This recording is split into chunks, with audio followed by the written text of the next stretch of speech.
موزوں کے اوپر مسح کرنا یہ جائز ہے۔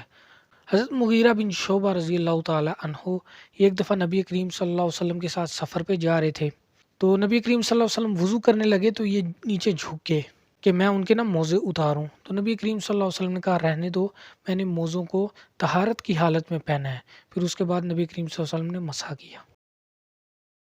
اب موزوں کے اوپر مسح کرنا یہ جائز ہے، لیکن اگر کوئی شخص عزیمت سمجھتے ہوئے وہ مسح کرنے کی بجائے اپنے پاؤں کو دھو ہی لیتا ہے تو یہ افضل ہے، کیونکہ قرآن پاک کے اندر آیا کہ اپنے پاؤں کو دھو، لیکن مسح کرنا بھی جائز ہے۔ لیکن اگر کوئی شخص قرآن کے اوپر یہ عمل کرتا ہے، اپنے پاؤں کو دھو لیتا ہے، مسح نہیں کرتا، تو یہ افضل ہے۔ تو فقہائے کرام نے دیکھا کہ نبی کریم صلی اللہ علیہ وسلم کے موزے کس طرح کے تھے کہ جن کے اوپر وہ مسح کیا کرتے تھے، تو انہوں نے ان موزوں کو دیکھ کر کچھ شرائط بنائی ہیں۔ یہ شرائط جن موزوں کے اندر پائی جائیں گی ان موزوں پہ مسح کر سکتے ہیں۔ موزے اتنے بڑے ہوں کہ انہوں نے ٹخنوں کو ڈھانپا ہوا ہو، ٹخنوں سے کم موزے نہ ہوں، اور اس طرح کے موزے ہوں کہ بنا کسی سہارے کے، بنا کسی چیز کے باندھے وہ پاؤں کے ساتھ جڑے رہیں، نہ اتنے سخت تنگ ہوں کہ تنگ ہونے کی وجہ سے وہ پاؤں کے ساتھ جڑے ہوئے ہیں، بلکہ کسی بھی سہارے کے بغیر وہ پاؤں کے ساتھ جڑے رہیں۔ اتنے موٹے ہوں موزے کہ اگر ان کے اوپر پانی گر جائے تو وہ پانی جذب ہو کے پاؤں تک نہ پہنچے، اور اتنے مضبوط ہوں کہ بغیر جوتوں کے ان موزوں کے ساتھ اگر کوئی شخص 3 میل تک چلے تو وہ چلنے کی وجہ سے موزے پھٹے نہ۔ یہ جو آج کل کی جرابیں، ان کے اوپر مسح کرنا جائز نہیں ہے۔ حدیث کے اندر جو لفظ آتے ہیں وہ خفین کے لفظ آتے ہیں۔ خفین کہتے ہیں چمڑے کے بنے ہوئے موزے کو، یا چمڑے جیسے موزے ہوں۔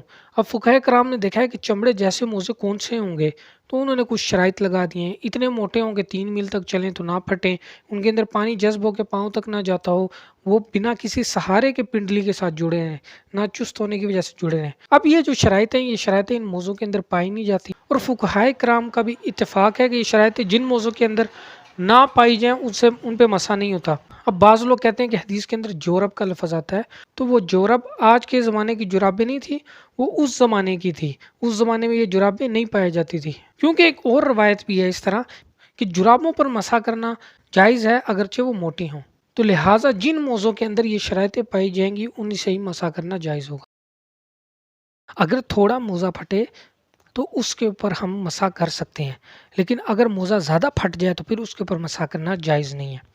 پاؤں کی چھوٹی 3 انگلیوں کی مقدار اگر موزہ پھٹ جائے یا اتنی مقدار پاؤں ظاہر ہو جائے تو اس کے اوپر مسح نہیں کر سکتے۔ اگر پاؤں کی چھوٹی 3 انگلیوں سے کم کی مقدار میں موزہ پھٹے یا کم کی مقدار میں پاؤں ظاہر ہو جائے تو پھر ہم اس کے اوپر مسح کر سکتے ہیں۔ موزوں کے اوپر مسح کرنے سے پہلے ضروری ہے کہ موزے آپ نے طہارت کی حالت میں پہنے ہوں۔ پہلے آپ وضو کریں، پھر اس کے بعد موزے پہنیں۔ اب اگر وضو ٹوٹا تو پھر آپ موزوں کے اوپر مسح کر سکتے ہیں۔ نبی کریم صلی اللہ علیہ وسلم نے پہلے طہارت کی حالت میں موزے پہنے، پھر اس کے بعد موزوں کے اوپر مسح کی۔ اب موزوں کے اوپر مسح کرنے کا طریقہ کیا ہے؟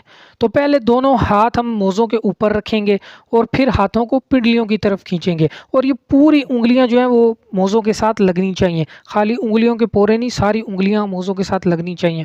حضرت مغیرہ بن شعبہ رضی اللہ تعالی عنہ فرماتے ہیں کہ نبی کریم صلی اللہ علیہ وسلم نے موزوں کا مسح کرتے وقت اپنے دونوں ہاتھوں کو پہلے موزوں کے اوپر رکھا اور پھر ان کو پنڈلیوں کی طرف کھینچا۔ تو اب موزوں پر مسح کرنے کی مدت کتنی ہے؟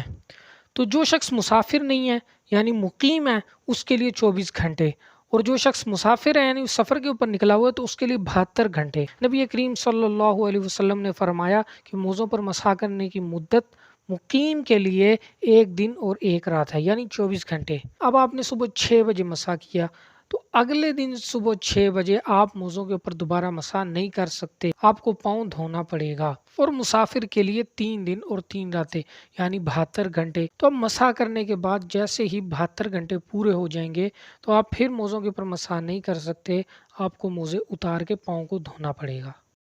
اب کوئی شخص مقیم تھا اور اس نے مسح کیا، تو مقیم کی مسح کی مدت 24 گھنٹے ہے، لیکن ابھی اس کی مدت پوری نہیں ہوئی اور وہ مسافر ہو گیا، تو اس کی مدت بھی بڑھ جائے گی اور وہ 3 دن اور 3 راتیں ہو جائیں گی۔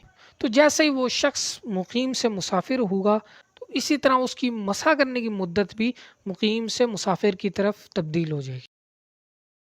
اب کسی شخص کو پلستر لگا ہوا ہو یا اس کو ایسا زخم ہو کہ وہ اس کو دھو نہیں سکتا، اس کے اوپر پٹی لگی ہوئی ہو، تو تب بھی وہ اس کے اوپر مسح کر سکتا ہے، کیونکہ نبی کریم صلی اللہ علیہ وسلم نے خود کیا ہے اور حضرت علی رضی اللہ تعالیٰ عنہ کو اس کا حکم بھی دیا ہے۔ اور موزوں کے اوپر مسح کرنا یہ حرج کی وجہ سے ہے، تو پلستر اتار کے اس کو دھونا یہ موزے سے زیادہ بڑا حرج ہے، تو اس وجہ سے ان کے اوپر مسح کر سکتے ہیں۔ اب پگڑی پر، ٹوپی پر اور اسکارف کے اوپر مسح نہیں کر سکتے، کیونکہ ان کو اتارنے میں کسی قسم کا کوئی حرج نہیں ہے، تو لہٰذا ان کے اوپر مسح بھی نہیں کر سکتے، ان کو اتار کے مسح کریں گے۔